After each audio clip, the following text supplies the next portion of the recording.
Wizard101 has some insanely rare treasure cards. In fact, at the height of COVID, some of these cards were trading for hundreds and hundreds of dollars. Now, when I heard that, I was like, yo, what is happening, bro? How is a card game? How is it doing all that? I wanted to learn more, so I reached out to some of the Spiral's most avid treasure card collectors, and today we're gonna be touring galleries that they made of the rarest cards ever made in Wizard101. This is gonna be a whole historic documentary, y'all. Let's get right into it. The Eye of Bartley pack represents probably the first level of rarity above what you would consider a normal treasure card. And that's because it's one of the few packs in the game that actually just has cards that are different than normal treasure cards and therefore are rare. Now, while a lot of these damage-wise and even effect-wise look the same, what makes these cards very special is they normally come with either lowered pip cost or extra accuracy. We're looking at 95% accuracy centaurs, 90% accuracy rates and hydras, and even something as powerful as a 2-pip reshuffle. As you can see, a lot of these treasure cards have become no PvP over the years. Back in the day,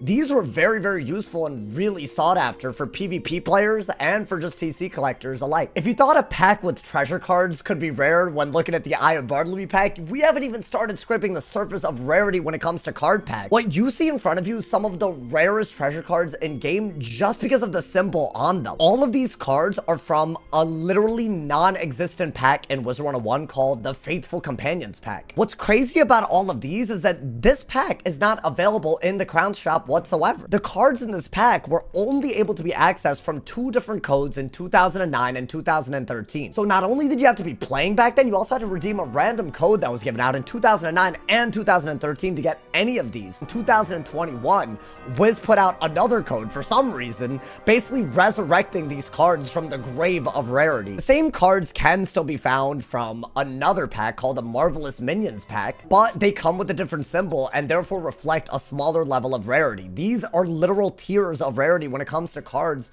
just from packs, and they go for a lot in value. But if we're talking value, these are cards to talk about. During the height of COVID, some of the cards you see in front of you sold for hundreds and hundreds of dollars behind the scenes. These are illegal treasure cards, and what I mean by illegal is that these were never meant to be released in Wizard101. These were all obtained through some form of exploit that I don't know about. I'm just showing it for the video. But the idea is that these cards aren't stuff that wizards have ever been able to cast. And in fact, what they actually are spells that other mobs in the game cast. And through some sort of, weird thing in the code, people were able to recreate the cards in treasure card form. For example, the Monster Mash, this is the Monster Mash from Darkmoor. It was never dropped as a TC, and yet it exists because of some illegal method. I didn't even know most of these existed. Like, I don't know what a Lamia is. It does kind of blow my mind that something like a 50 blade that's for any school is still allowed in PvP, but that really reflects on how these cards came about. Now, contrary to popular belief, you actually do not get banned for having these in your inventory. There doesn't seem to be any evidence of that. Obviously, if you exploited to make these, I feel like that's a different story, but these are extremely, extremely rare treasure cards. There were 2 major waves in which illegal treasure cards were created. One of them was related to a castle magic exploit in 2018, and another one was way more recently. And when that happened, it was involved in a duplication glitch where people took existing versions of these treasure cards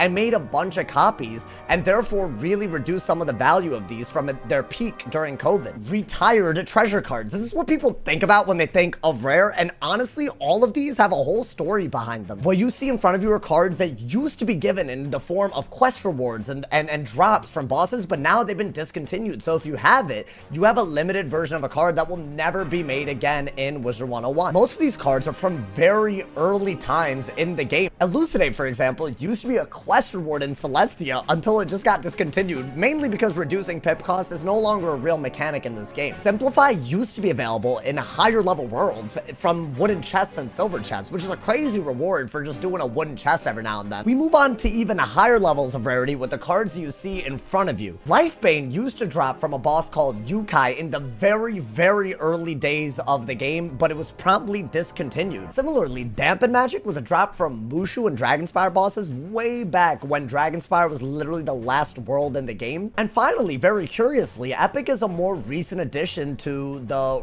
rare retired treasure cards in Wizard101. For some mysterious reason, it dropped in Decathlon, and yet it was promptly discontinued, meaning this is one of the rarest cards in the game. One, because, you know, you had to do Decathlon to do it, and also it only dropped for a very short time from the event. In this room, we have rare cards that may not be as rare as the retired treasure cards, but are still very rare in their own right. Monsoon Hound and Rain Beetle are retired treasure card drops from an Azteca boss from years ago. Wood Construct is an extremely rare drop from the Storm Hunter pet talent, believe it or not. Aftershock is actually now getting rarer and rarer because it was a retired reward from doing PvP tournaments. And the base Frozen Kraken that you don't have to use Mutate to create was only available to be crafted for one Beast Moon event. This is a bad juju treasure card that used to be 2 pips, and that's because there used to exist a really rare version of this card for just a simple 2 pip. This got changed in an update recently to 3 pips, but it still stacks with other treasure cards that are 3 pips. And finally, we have a retired drop from the most recent raids. It's a mana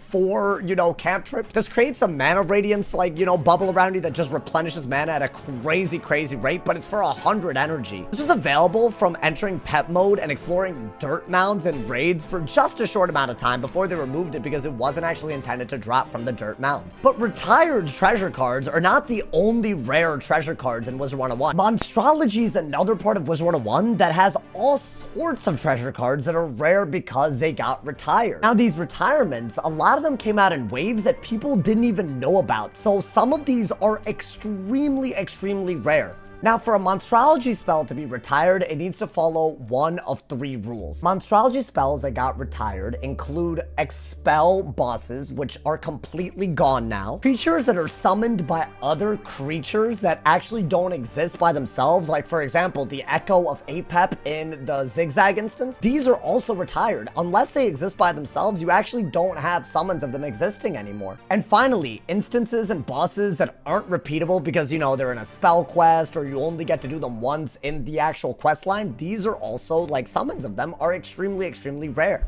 Monstrology represents like almost a dreamlike instance for TC collectors everywhere. And the value of some of these treasure cards have trended anywhere from 50 cents to literally in the thousands of dollars, just like the illegal treasure cards. What really fascinates me about a lot of these treasure cards is that it really shows that value can be created out of anything and anywhere. And next time you're scrolling through your inventory and see a treasure card that you think might be rare, it's probably worth the second look just in case it truly is. Amidst all the other side activities that exist in this game, Wizard101 has a really functional economy around these, and it really shows how legitimate truly the rare treasure cards are in Wizard101 and the role they play in the atmosphere of the game as a whole. I hope you guys enjoyed this video, man. I learned a lot doing this. I hope y'all also, you know, found something in the stories behind all of these cards that so many people have tried so hard to collect. Drop a like if you enjoyed, leave a comment, let me know what you guys think, and as always, if somebody hasn't told you you're awesome today, they doing something wrong. Stay awesome, y'all. See y'all soon, and yeah.